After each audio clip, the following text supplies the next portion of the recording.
Carly joins us now for sports. Carly, the Bobcats really cutting down that roster. Now it's at 40, and it's, they're going to continue. So. Yeah, they got to keep, dwindling those numbers down. This is always a tough, part of the season for the coaching staff. Obviously, none of these decisions are ever easy, and they don't look forward to it, but you got to do what you got to do. Well, today was the last chance for the record number of players attending Bobcats training camp to make a lasting impression on Coach Curran before the first round of cuts. And as Aaron Streck reports, the decisions for the Colonel and his staff weren't easy, but this is just the beginning. Worst part, there's no question. I'm not going to elaborate. I guess you ask yourself a question. Are you like telling 35 kids that, you know what, you're just not going to make it here this year? I don't think it's easy for anyone. Over 80 players skated Saturday. That number is being cut in half for tonight's top 40 game. There's going to be some different line combinations, so it's going to be hard for players to adapt to systems that coaches are going to lay out for them. So it's definitely it's going to be a good game tonight. I'm hoping to see lots of talent, lots of skill, and a great compete level for all the players. Players stood quietly waiting to meet with the Colonel and scouts. Matty Marcineau was one of those guys hoping for another chance to dress and battle for a spot. Whatever happens, happens, and we just got to hope for the best. I play my best, so we'll just see what happens. Last season, goal scoring was a concern. That's one area the Cats are hoping to improve on this year. Last year I was a scorer on my team, so I think this year if I end up cracking the squad, I can bring that here as well. It's going to get a lot better when we get lines together that we think are going to be good. There's the talent is out there. They just hopefully we have much more offense than we did last year, at least potential offense anyways. Aaron Streck, New Cap Sports. Well, adjusting to life after junior hockey isn't always easy, but thanks to the Bonnyville Pontiacs, things just got better for those players who are fortunate enough to continue their education and playing careers at the post-secondary level, whether it be in Canada or the United States. Clayton Brown showcases a scholarship initiative designed to help ease the financial stress for players taking their game and schooling to the next level. The Bonnyville Pontiacs held their second annual Education Breakfast fundraiser. The event is used to raise money for scholarships, which are awarded to players heading to post-secondary institutions. Hockey is no guarantee, but education is. And that's our main focus, as well as hockey, is to instill education into these young hockey players' minds, because education is a no-fail road. This year is the first year players have received a scholarship from the program. The 4 graduating Pontiacs awarded the grant all had to meet a criteria set by the organization. It's all based on them, their community appearances, the classes that they are taking, and they have to be going to college, whether it's a community college, a university in Canada or the States.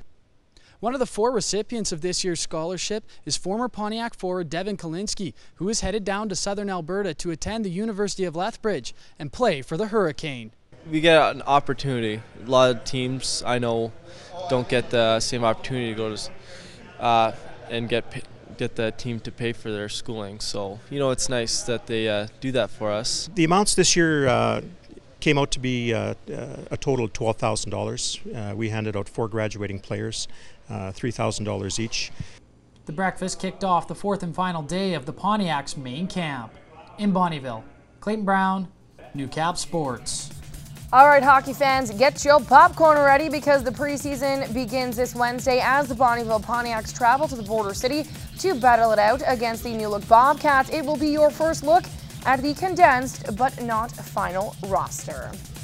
Well, the first 4 days of turning and burning at the CPCA finals tied up all the loose ends except for just one, who would drive away from the border city in the 5 days of racing in a brand spanking new red GMC truck with the title and the truck on the line. All eyes were on heat number 9 yesterday. 6-time Canadian champ Brian Lambicane had the last choice of barrel position. He was forced to the outside on 4.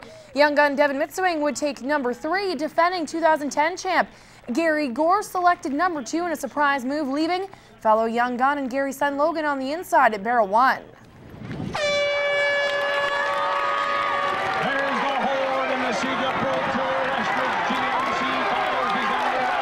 Devin Mitsewing would actually be the last to leave the figure eight. Logan Gorse would get to the rail first, securing the outside of the track. Raider Oil Field Services Gary Gorse gets out in front of Mitsewing, and Lamacane is then forced to run 4 wide. Devin tries to break through the wall that is the Gorse family. He starts to make his move on the 3rd turn. He pushes way to the outside, coming out of the 4th and final turn. Loon Lake's Devin Mitsewing gets up and out of his seat, and the fans start to cheer.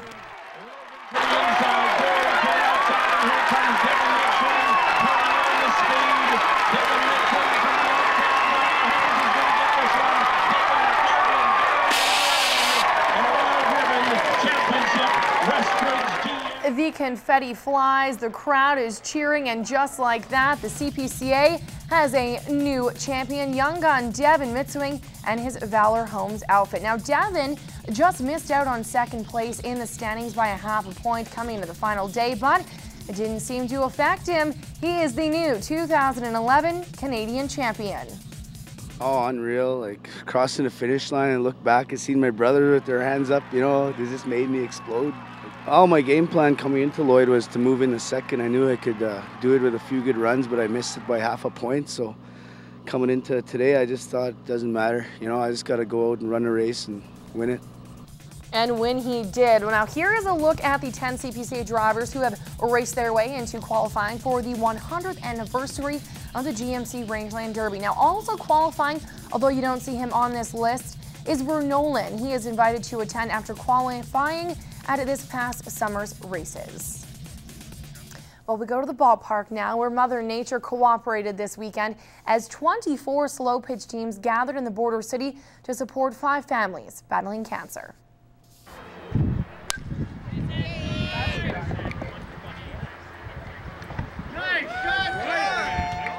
Over the past 10 years, the Lord Craven Memorial Tournament has helped raise over $200,000 for deserving families. This year's event was off to a great start even before the first pitch was thrown.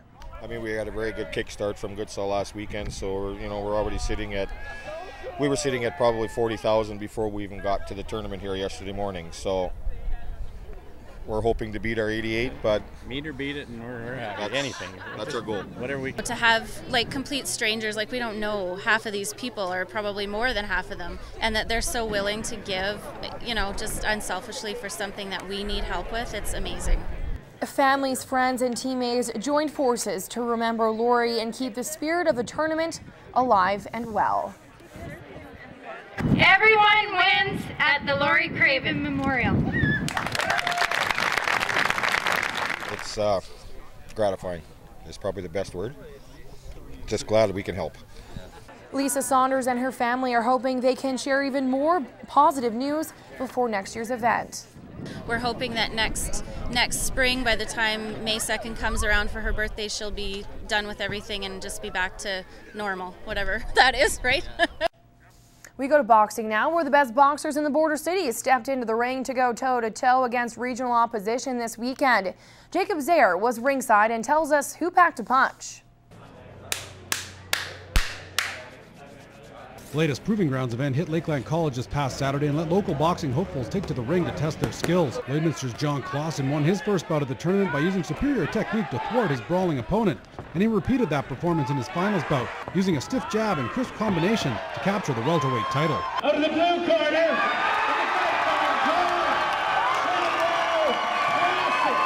it was definitely a battle. Like, the stakes were a lot higher than the last time I fought, and I really had to dig deep. Like, he hit pretty hard, so I had to come back harder. And that was largely the story of the night. Those who put in the hours in the gym sparring were able to best even the gamest opponents. With the kind of like the street fighter mentality, that person who shows a lot of heart and moves forward, I mean, I truly believe that the boxer will overcome the fighter that way. For the night's main event, 2 super heavyweights duked it out. Brent Solanka got knocked around a bit in the first round by his opponent, but he rallied in the second round, landing 2 huge right hands to put his opponent out and capture the heavyweight title. I knew it was going to be tough. The guy's huge.